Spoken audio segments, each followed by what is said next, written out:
This is the simple truth. It's true in Pennsylvania, it is true in Vermont, it is true all over this country. Millions of people are giving up on the political process. Is that right? Yeah. They're disgusted, they're angry, they're frustrated. And the reason for that, the primary reason, is that while we have made some good economic progress in the last 8 years, the truth is there are many, many millions of people here in Pennsylvania, Vermont, and around this country who are working longer hours for lower wages. There are people who are scared to death about the future of their kids. Will their kids have decent paying jobs? Will their kids ever own a home of their own? And parents are worried. And what we are saying and what Congress has got to say and what we have got to do is to create a Congress that hears the pain of working families, not just the dollars of big campaigns.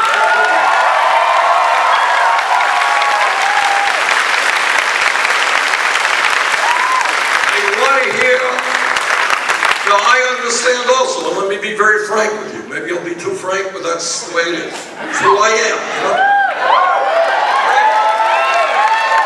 People are discouraged, and for a lot of reasons, some valid, and some not so valid. People do not like Trump. People do not like Hillary Clinton. That's a fact.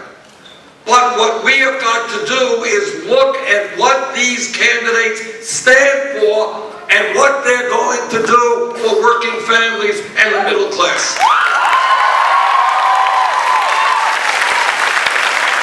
This campaign, I know this sounds strange, is not about Clinton. It is not about Trump. It is about you and your life. We're not electing here our class president in high school. We are electing not only the most powerful person in America, perhaps the most powerful person in the world. And what we have got to do is forget personality. We've got to take a hard look at the issues. Which candidate stands for us? Which candidate stands for the billionaire class? So on perhaps the most important issue, ending the movement toward oligarchy, what Hillary Clinton has said is that no person that she will nominate for the Supreme Court will get that nomination unless he or she makes it clear that they will vote to overturn citizens' unions.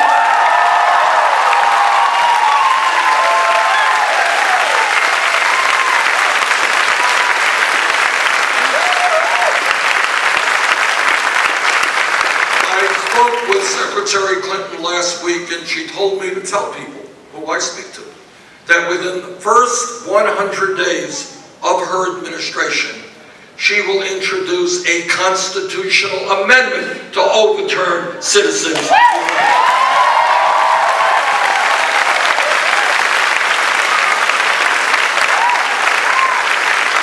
On the other hand, what Donald Trump has said is he's going to appoint another conservative justice to the Supreme Court, which is a disaster for many, many reasons, but it also means the maintenance and the continuation of Citizens United. So on just that issue, whether we create a vibrant democracy, or whether we allow billionaires to continue to buy elections, the choice is clear: Hillary Clinton for president.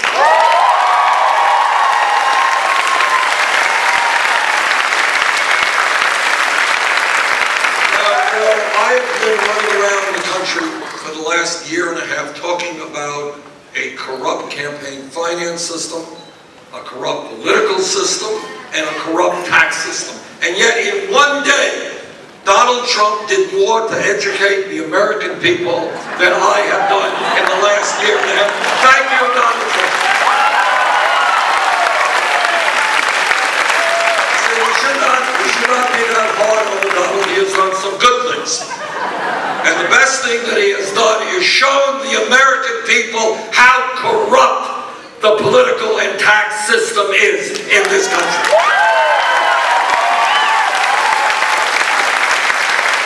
So what Trump has said is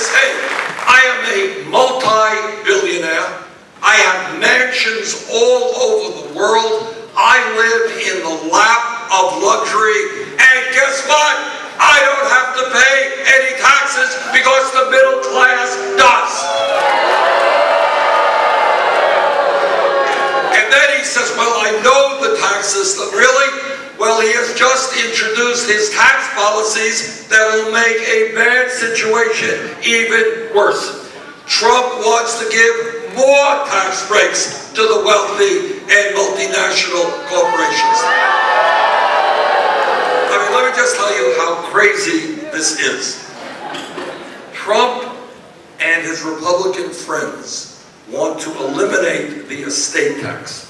The estate tax is a tax that applies to the top 0.2%. The richest of the rich. 99.8% of Americans don't pay a nickel in the estate tax. If Trump gets his way, it will mean that the Walton family of Walmart, the wealthiest family in this country, at a time when the middle class is in decline, at a time when we have the highest rate of childhood poverty of almost any major country on earth, the Walton family will get a $53 billion tax break. Does anybody in their right mind believe that amidst massive income and wealth inequality, very rich are getting richer, this all new wealth is coming to the top 1%, that one family deserves a $53 billion tax break? Oh, by the way, I forgot to mention, I thought you might like to know that under that tax proposal, the Trump family would get a $4 billion tax break. Well, Hillary Clinton and Katie McGinty and I have a different idea.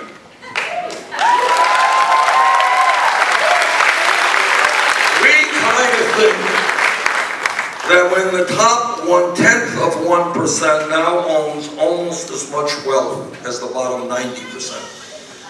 We think when 58% of all new income being generated today is going to the top 1%. We think when there is more income and wealth inequality in America than almost any other country on earth, we think it is time for the billionaires to start paying their fair share.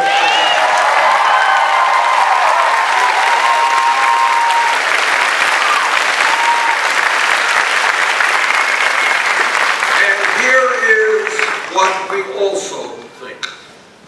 We think and we know, as all of you do, that we are living in a highly competitive global economy. That's just a fact. And you all know that if we are going to be successful in creating the kind of economy that allows our people to have the standard of living they deserve, that we need to have the best educated workforce in the world.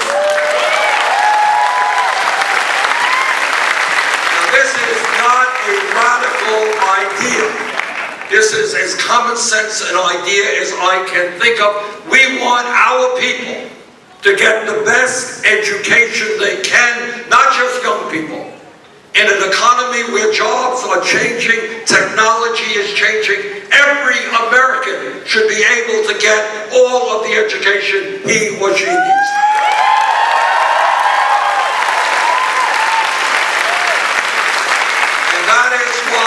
Secretary Clinton and Katie and I believe that public colleges and universities in America should be tuition free.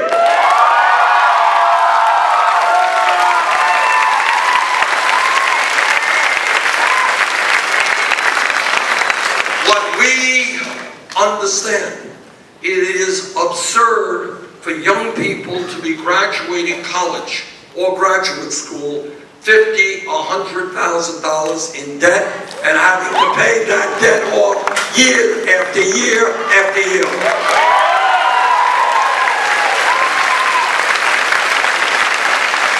Now, this proposal is revolutionary in several ways. Number one, we got any teachers here in the room? I think teachers will confirm this. But there are a lot of children in this country who grew up in families like mine where my mom didn't go to college, my dad didn't go to college, we didn't have a lot of money. And in those families, the ideal of going to college is about as relevant as going to the moon. Those young people in the 5th grade, 6th grade, they understand that everything being equal, they are never going to go to college. They're never going to make it to the middle class. Why should they do their homework? Why should they pay their attention in school? And maybe they'll drop out in the 3rd year of high school. When you make public colleges and universities tuition-free for the middle class, for people earning $125,000 or less, you know what you say to those moms and those dads and those teachers and those kids? What we say is, you study hard, you do well in school, and regardless of your income, you are going to get a college education.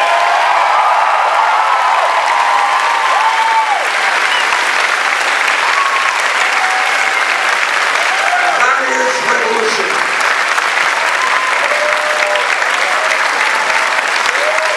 And the other thing that we do, well, let me just ask you all a question. How many people here are dealing with student debt? What kind of interest rates do you have? Over 10%. What are you? 8? What else you got? Interest rates? Wow. 6? 13. How much? 13. 13. I'm a parent. What? I'm a parent. I have to pay back $53,000 and I only have one child. Stand up, stand up, stand up. Stand up. What do you have, a parent?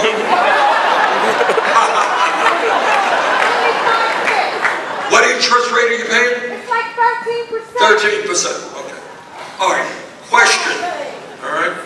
13%. We have other people paying. What were you paying? 10%. 8%. Okay.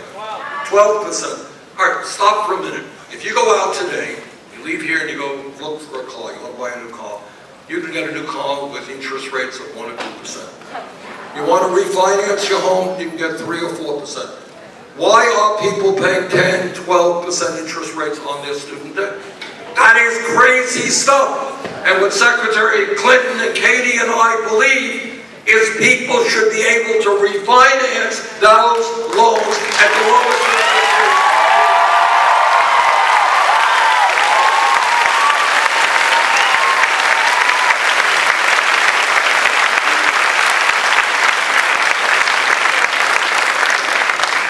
And the other thing that we believe is we want to encourage young people to get into public service. We're not going to have the best educated workforce in the world unless we have the best teachers in the world.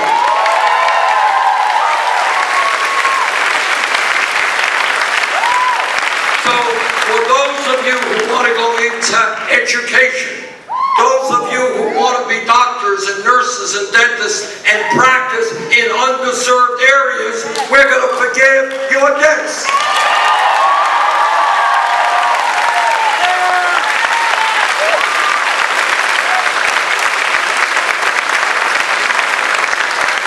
And Secretary Clinton also understands that there is something wrong when in Philadelphia or in Burlington, Vermont, working families are finding it very, very hard to get decent, good quality, affordable child care. This is a crisis that we do not talk about enough. Here is the truth. That every psychologist who studies the issue understands that the most important years in terms of intellectual and emotional development for a human being are 0 through 4.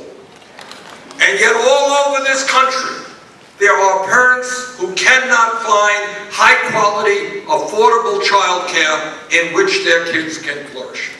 This is America.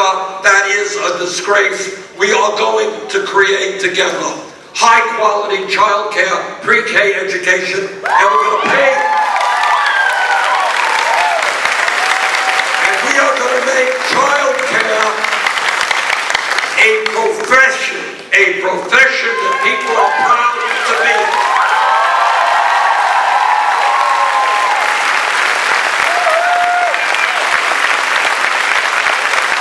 Now, when we talk about economics, we have to be very kind to our Republican friends. And I'll tell you why.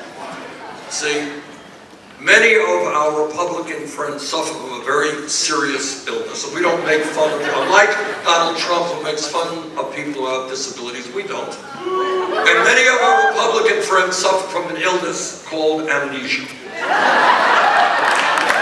Amnesia is a serious illness which causes a blockage in memory. And they have forgotten the state of the economy 8 years ago.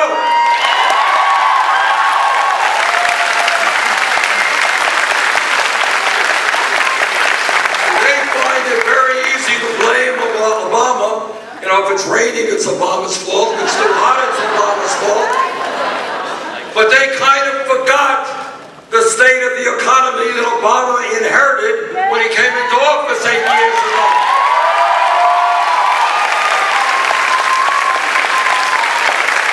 Well, we have not forgotten. We know that 8 years ago, we were losing 800,000 jobs a month. That is an astronomical number. We know that our deficit during the last year of George W. Bush was $1.4 trillion, the largest deficit in the history of our country. And we know that the world's financial system, not just the United States', was on the verge of collapse. That was the economy that Obama and Joe Biden inherited. After 8 years, what we can say, without any hesitation, our economy today is a hell of a lot better than it was.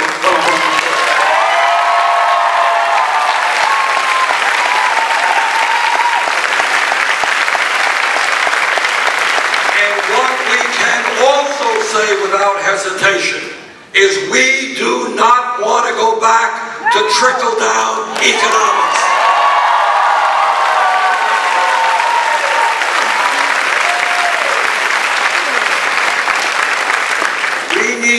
To create an economy that works for working families, not just the 1%. And where Katie is going to need your help when she's in the Senate, she can't do it alone. We need millions of people to stand up and tell the 1% and the billionaire class that they cannot get it all.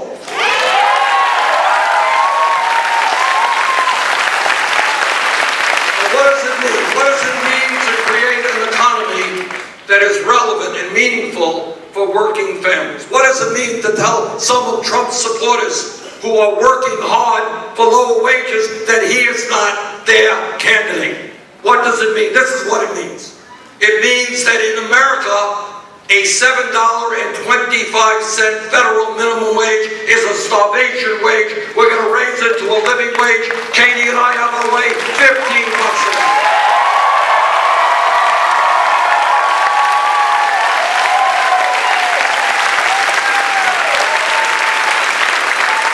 So I say to the people in Pennsylvania, if you are a working person, if you're making 10, 12, 14 bucks an hour, ask your candidate, Mr. Trump, why he does not have the guts as a billionaire to support legislation to make sure that every American worker earns enough money not to live in poverty.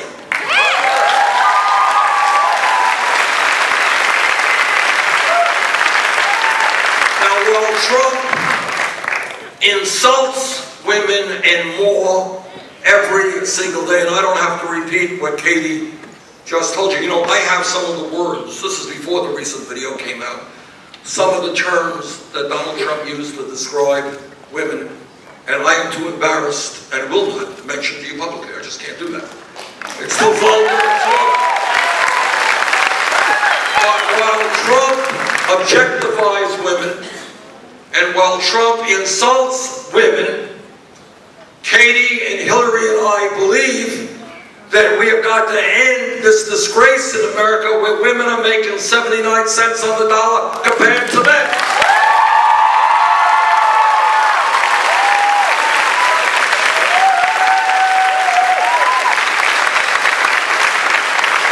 This is the year 2016.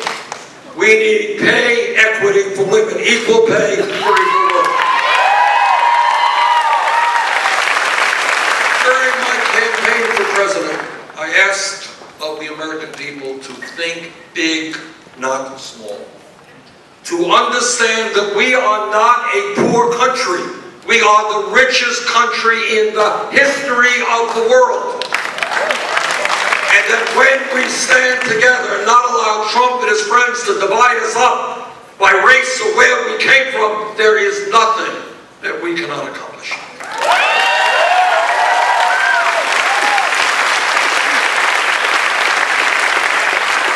Donald Trump has a brilliant, and I always use the word brilliant because everything that Trump says is brilliant.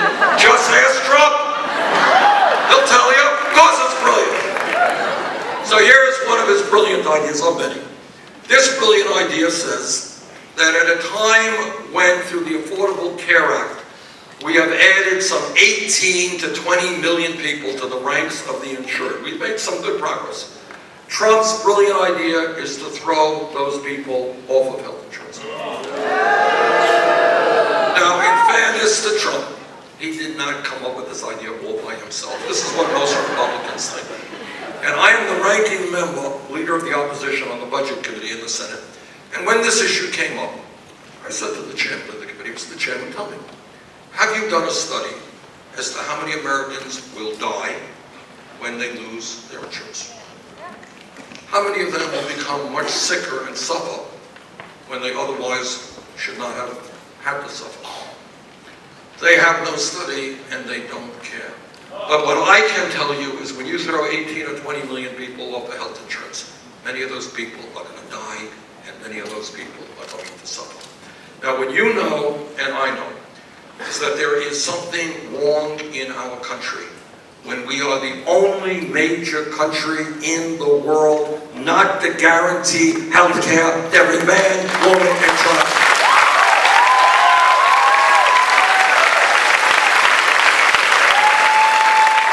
Now I want you to ask yourself, how does it happen that you go to the UK, you go to Germany, you go to Holland, you go to France, you go to Scandinavia, you see our brothers and sisters up in Canada. How come all of those countries are able to guarantee health care to all of their people and we can't do it here?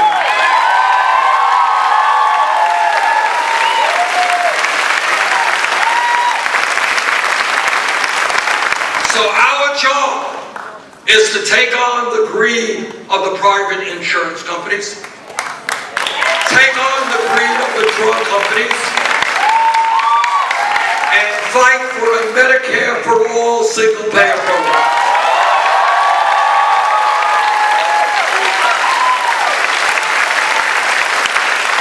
No, we're not going to throw 20 million people off of health insurance. We are going to reach the day sooner than later when every American has health care as a right. Secretary Clinton and I worked on an agreement. Frankly, it doesn't go as far as I would like. But this is what it does do. It does double funding for community health centers in America. And that will mean that millions of Americans, regardless of income, whether you have insurance or not, will be able to get primary health care, dental care. Thank you, because dental care is a crisis we don't talk about enough in this country. You walk into a community health center and you will get mental health counseling.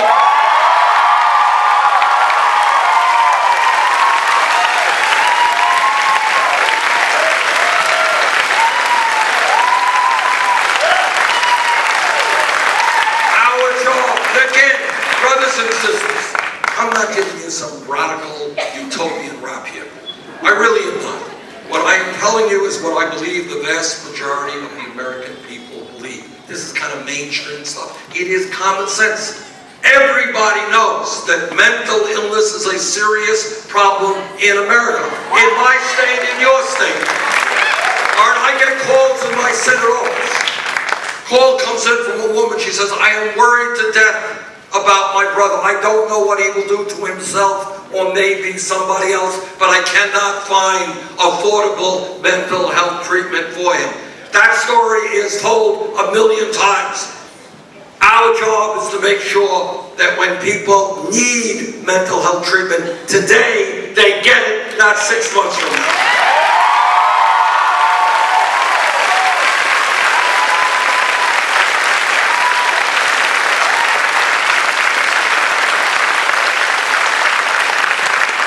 Then there is the issue that is something I've been working on for my entire adult life, and that is the greed of the pharmaceutical industry.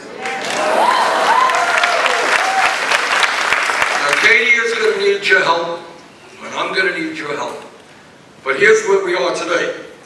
In the United States, we pay by far the highest prices in the world for prescription drugs. In the late 1990s, I took a trip to Montreal, not just to look at the beautiful sights of that city, but I took a busload of people with me, mostly women who were working class women who were struggling with breast cancer. And that was a day that I will never forget.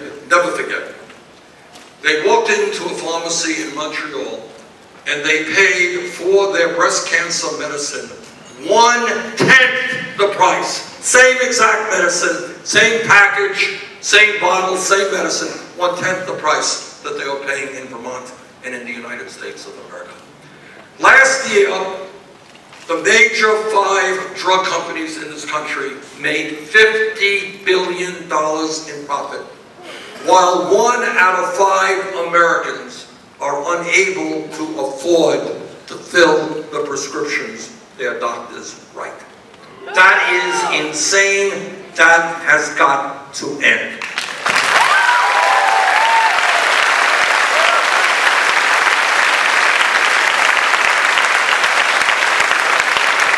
Now, we have made progress under Obama during the last 8 years, but nobody here should think that we are anywhere near where we should be. Because official unemployment may be around 5%, real unemployment, including those people who have given up looking for work, or those people who are working part-time when they want to work full-time, that number is almost double. We're talking about 9%, maybe even higher than that.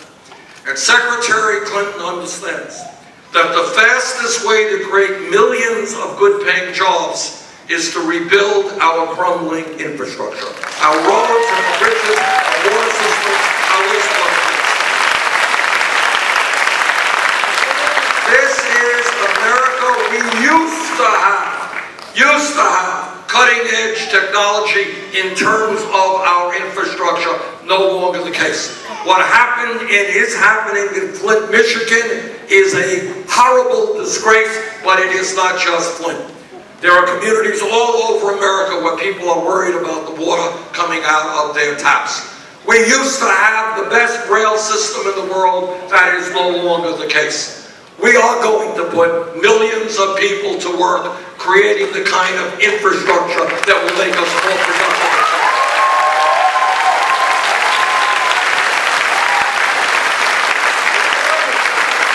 Secretary Clinton also understands, as I do and as you do, that there is something profoundly wrong when we have more people in jail than any other country on earth.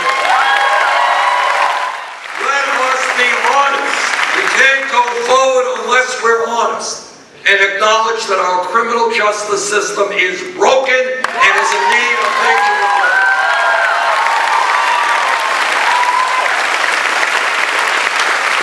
And what Hillary and Katie and I and many of you understand is that it makes a lot more sense for us to invest in our young people in jobs and education rather than jails and incarceration.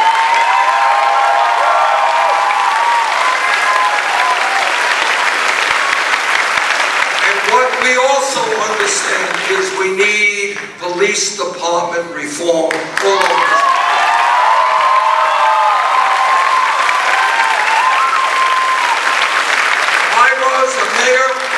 Vermont for 8 years, and I work closely with Mark. Thank you. We're small, but we're loud. and I work closely with our police department, I work with police departments all over this country. The average police officer is honest and hardworking and has a very, very difficult job. It is not easy. It is not easy being a cop today. But what we need to do, and the federal government can play an important role by developing model programs, we need to understand as a nation that lethal force is the last response, not the first.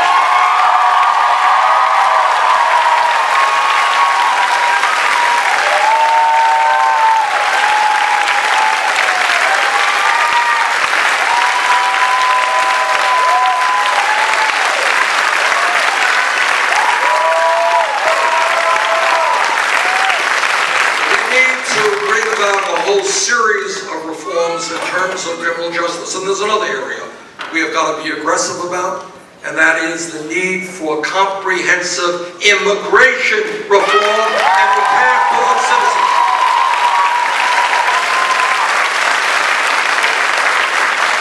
During my campaign, I had the opportunity to go to 46 states around this country, and I talked to many, many young Latino boys and girls who told me, sometimes with tears in their eyes, that they were worried that they were going to go home after school one day and find that their mom or their dad was deported.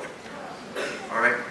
We need real, serious, comprehensive immigration reform and a path towards citizenship. That's what Hillary Clinton believes, that's what I believe, and that's what I believe.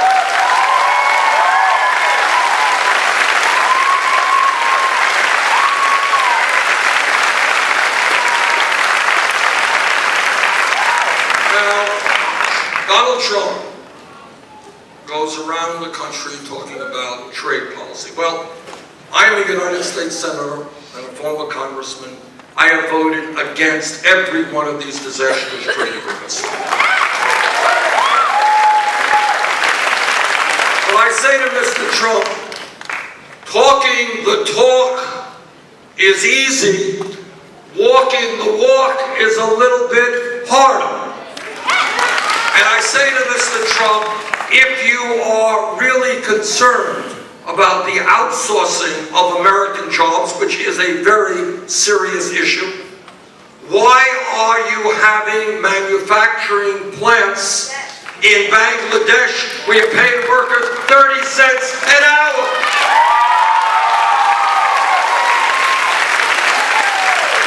Why are you manufacturing your clothing in China and in Mexico? Why are you manufacturing your furniture in Turkey? Stop giving speeches, bring those jobs back to the United States.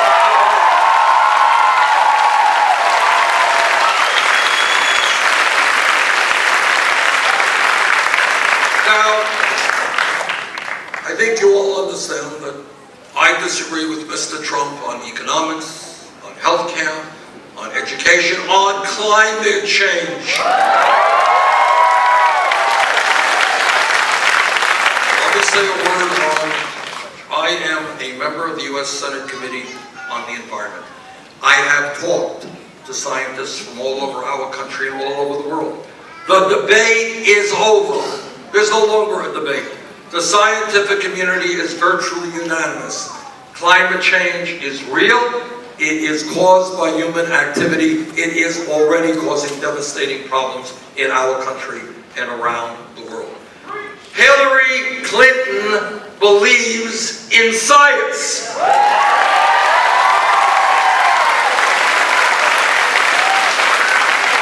Now, under normal circumstances, if this were a normal campaign, I would not have to say that. You would assume that a candidate for President of the United States makes policy based on science. But brothers and sisters, this is not a normal campaign. So we have a candidate, Mr. Trump, who thinks that climate change is a hoax.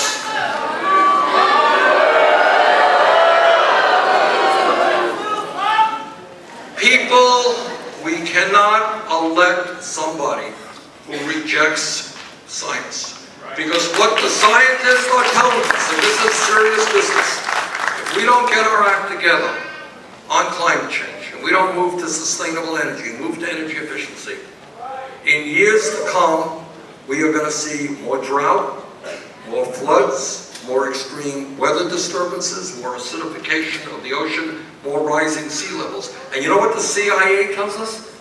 That when you have parts of the world where there are limited and shrinking natural resources, people don't have water to drink, people don't have land to grow their crops, they're going to be in conflict. You're going to see more international conflict. That's what we are looking at.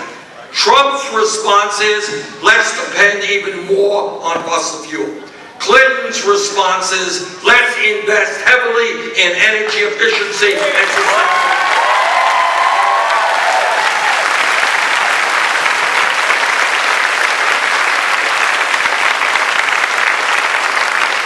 Now, I disagree with Trump on virtually everything, all right? But there is one issue that even goes deeper than education or climate change or healthcare. All of you know that ever since the inception of this country, before we became a country, good people have risen up fighting against discrimination and bigotry of all sorts. You all know the very sad and tragic history of how our country dealt with Native Americans, the terrible things that we did to Native Americans, and the need to today develop an entirely new relationship between the federal government and the Native Americans.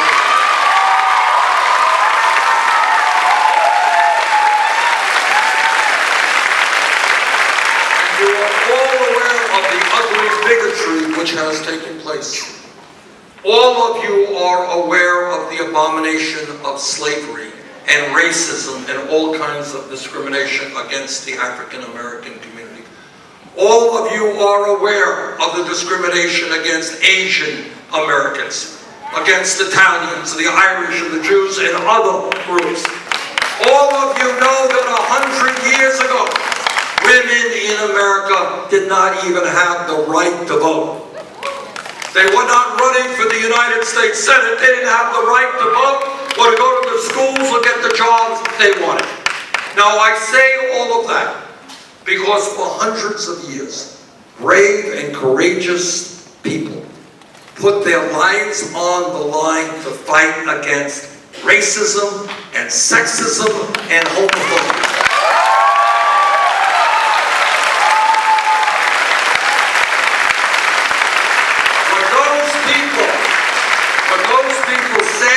And we don't know how many died in the civil rights struggle, died fighting for women's rights, died fighting for gay rights.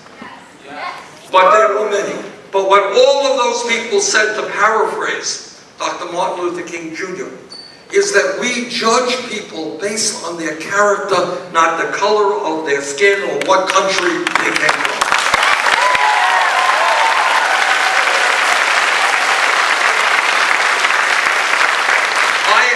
First-generation American. My dad came from Poland, and I would guess that in this big room right now, there are people whose ancestors came from hundreds of different countries all over this world. And brothers and sisters, our diversity is what makes us a great country.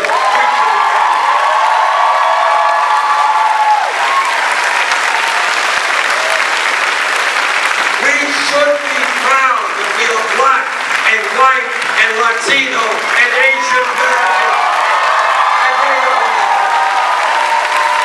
Proud that we're gay or we're straight, we're male or we're female.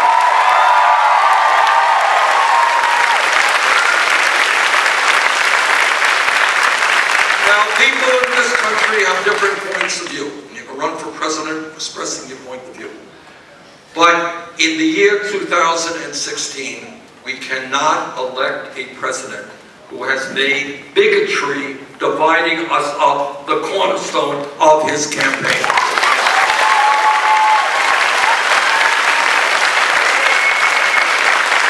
We We will not accept someone who calls our Latino brothers and sisters from Mexico criminals and rapists. Not acceptable. We will not deny entry into this country for our Muslim brothers and sisters.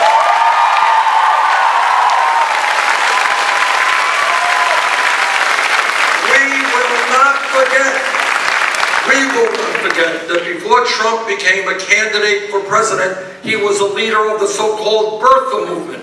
And please understand what that birther movement was about. It wasn't criticizing Obama. It wasn't disagreeing with Obama. It was a racist attempt to undermine the legitimacy of the first African-American president.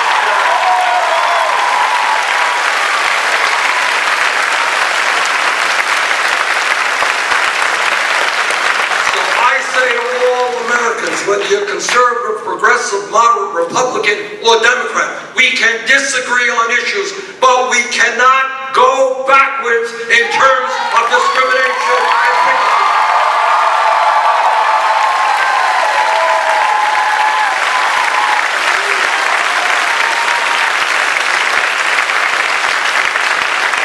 Brothers and sisters, it seems to be quite clear as to where we have to go. In the next month, we have got to work as hard as we can to see that Hillary Clinton is elected president. We've got to work as hard as we can to see that McGinty is elected in the U.S. Senate. But I'm not going to be easy on you. That ain't enough. We need your help the day after the election.